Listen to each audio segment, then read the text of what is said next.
بسم اللہ الرحمن الرحیم الحمدللہ وکفا وسلام علی عبادہ الذین اصطفیٰ اما بعد۔ حضور صلی اللہ علیہ وسلم کی صبر و استقامت کا اندازہ ہمیں طائف کے واقعے میں بھی مل سکتا ہے۔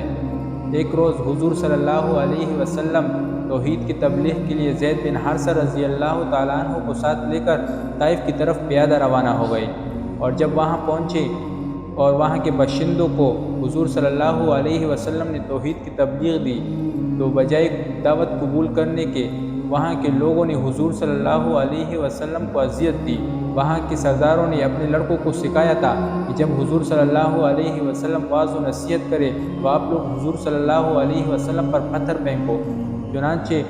وہاں کے شریر لڑکوں نے حضور صلی اللہ علیہ وسلم پر اتنے پتھر پھینکے حضور صلی اللہ علیہ وسلم کے جوتے مبارک میں خون جم گیا اور وضو کے لیے پاؤں نکالنا مشکل ہو گیا۔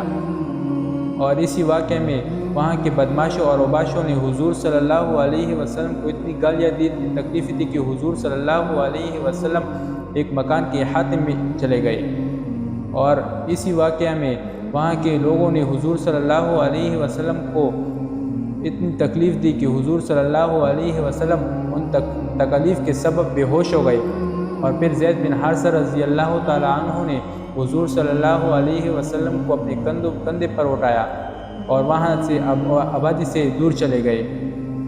اور پھر پانی کے چھینٹے دینے سے حضور صلی اللہ علیہ وسلم کو ہوش آیا۔ لیکن ان تمام تکلیف اور اذیت کے باوجود حضور صلی اللہ علیہ وسلم کا دل اللہ رب العزت کی عظمت اور اللہ رب العزت کی محبت سے لبریز تھا،